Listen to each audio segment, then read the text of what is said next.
हमारे educational channel be focused be alert में मैं अली आपका स्वागत करता हूं। आज की इस वीडियो में हम बात करेंगे डॉक्टर एपीजे अब्दुल कलाम साहब के एक ख्वाब के बारे में। 30 सितंबर 2001 को झारखंड की राजधानी रांची से बोकारो जाने के दरमियान डॉक्टर कलाम साहब के साथ एक दुर्घटना घटी। उनका हेलीकॉप्टर जिसमें वो कुछ लोगों के साथ सवार थे, उतरने से ठीक पहले इंजन में कुछ खराबी के कारण दुर्घटनाग्रस्त हो गया और एक जोरदार धमाके के साथ ज़मीन पर आ गिरा। डॉक्टर कलाम साहब और उनके साथ सवार सभी लोगों की जान बाल बाल बच गई। डॉक्टर कलाम साहब ने अल्लाह रब्बुल आलमीन का शुक्र अदा किया और दुर्घटना से प्रभावित हुए बगैर निर्धारित कार्यक्रम के मुताबिक बोकारो में छात्रों को संबोधित करने चले गए। रात को दुर्घटना के आघात को कम करने के लिए उनके डॉक्टर ने उन्हें दवा लेने की सलाह दी। डॉक्टर के सलाह को मानते हुए उन्होंने दवा ले ली, जिसका असर ये हुआ कि वो अपने रोज़ सोने के वक्त यानी करीब 1 बजे के बजाय काफ़ी पहले ही सो गए और सुबह 6 बजे उठने के बजाय दवा के असर से 2 घंटे देर से करीब 8 बजे उठे। वीडियो में आगे बढ़ने से पहले be focused be alert family से एक रिक्वेस्ट है कि वो यहाँ एक इल्मी नुक्ता निकालें, यानी एक लेसन लें।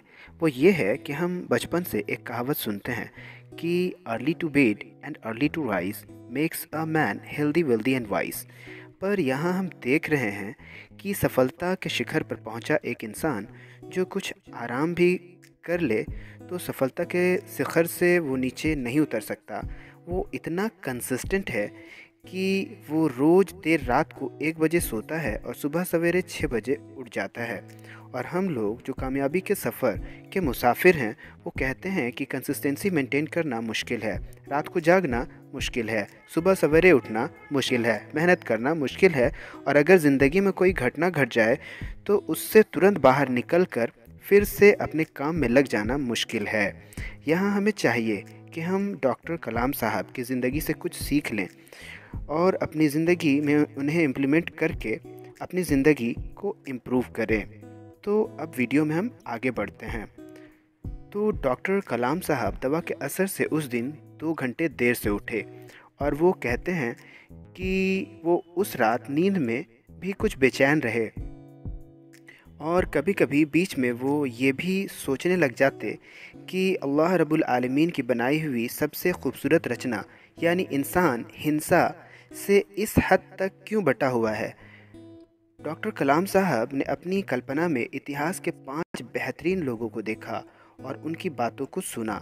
वो 5 लोग हैं: सम्राट अशोक, महात्मा गांधी, हज़रत उमर रज़ी अल्लाह अन्हु, अल्बर्ट आइंस्टाइन और अब्राहम लिंकन, जो एक रेगिस्तानी इलाके में एक घेरा बनाकर खड़े थे और तेज़ हवा के झोंके से उनके कपड़े बिखर रहे थे।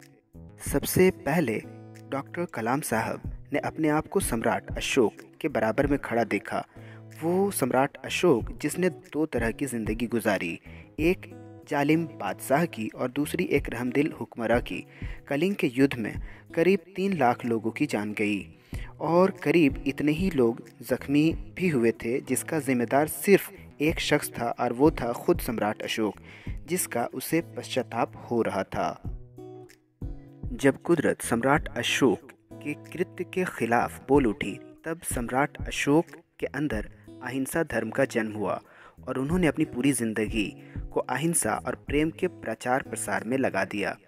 डॉक्टर कलाम साहब की कल्पना में सम्राट अशोक ने कहा, दोस्तों, मैंने तो एक बात समझी है और वह यह है कि किसी को दुख पहुंचाकर जीत हासिल नहीं की जा सकती। जीत तो शांति का साम्राज्य है।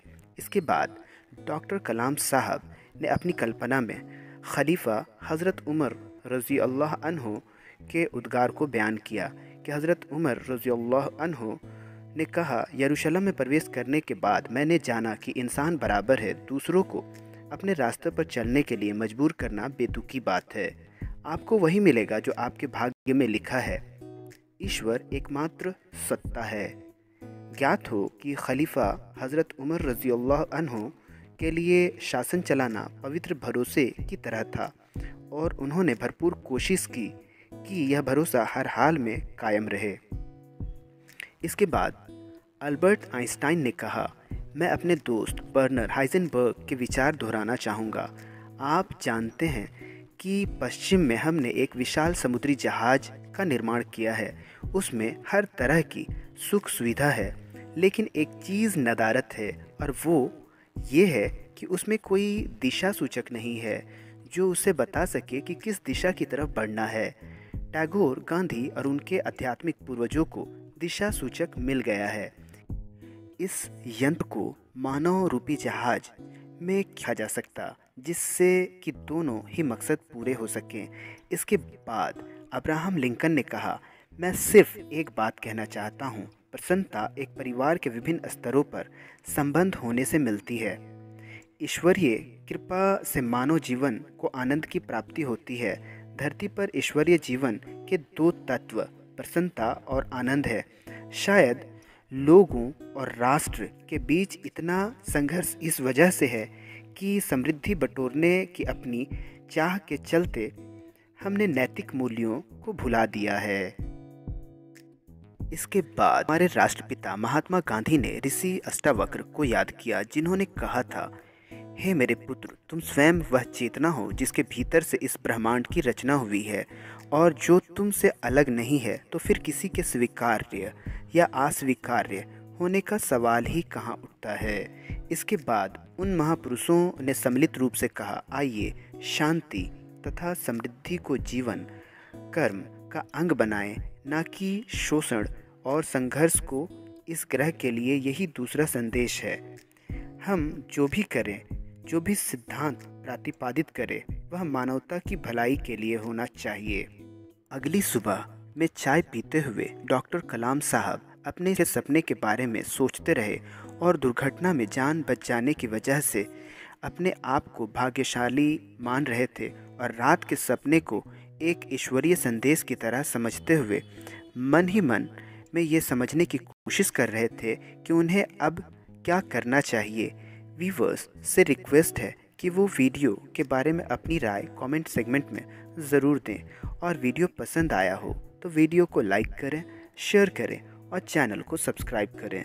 तो मिलते हैं अगली वीडियो में, तब तक के लिए अलविदा।